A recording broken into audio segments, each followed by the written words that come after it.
Hello, Bacho. Let's read this question. Question says if the sum of slopes of normals from a point P on the hyperbola xy equal to c square is equal to lambda, then a locus of points P is. हमको बताना है कि अगर हम किसी एक point P से इस हाइपरबोला पे, यह हाइपरबोला है हमारे पास, इस हाइपरबोला पे अगर नॉर्मल बनाते हैं, ठीक है ना, तो नॉर्मल बनाएंगे तो बहुत सारी नॉर्मल बनेगी, है ना। हमको पता है कि जो है 4 नॉर्मल बनती है हाइपरबोला पे, 2 इधर बना दी, 2 इधर बना दी, 4 नॉर्मल बनती है हाइपरबोला पे मैक्सिमम, है ना। तो इसका स्लोप m1 है, इसका स्लोप m2 है, इसका स्लोप m3 है, इसका स्लोप m4 है। अगर m1 plus m2 plus m3 plus m4 सभी स्लोप्स का सम जो होगा वो हमको बोल रखा है लैम्डा के बराबर है। तो इस पॉइंट का लोकस निकालना है, तो इस पॉइंट को मैंने सबसे पहले मान लिया h कॉमा के। इस पॉइंट को मैंने मान लिया सबसे पहले h कॉमा के। अब इक्वेशन ऑफ नॉर्मल क्या होती है?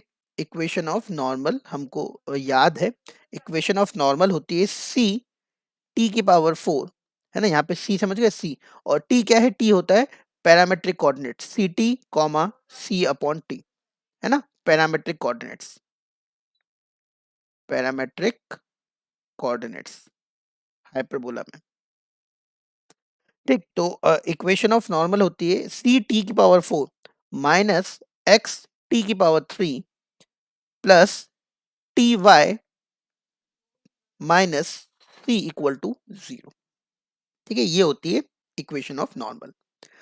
अब यहाँ पे हम लोग बोल सकते हैं कि ये नॉर्मल जो है h कॉमा के से जाएगी, तो h कॉमा के इसको सेटिस्फाई करेगा, विल सेटिस्फाई दिस।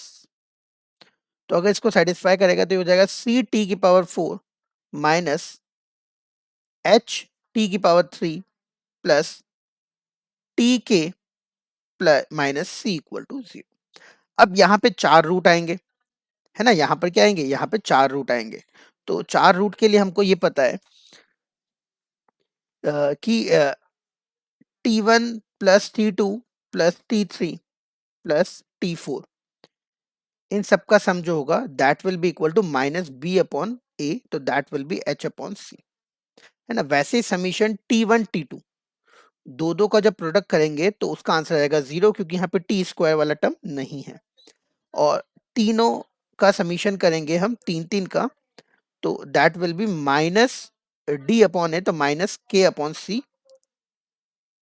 और यहाँ पे चारों का जब हम प्रोडक्ट करेंगे T1 T2 T3 और T4, तो that will B D upon, तो दैट विल बी -1, है ना, सी अपॉन सी -1। अब स्लोप क्या होता है यहाँ पे? अगर आप देखोगे तो यहाँ पे स्लोप होता है, स्लोप होता है टी स्क्वायर, है ना। स्लोप होता है टी स्क्वायर।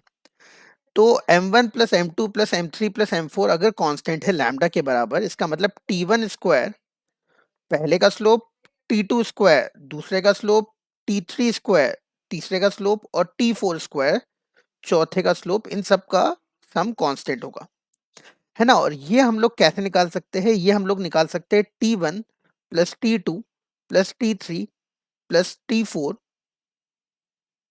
का whole square minus 2 times summation T1 T2 is equal to lambda.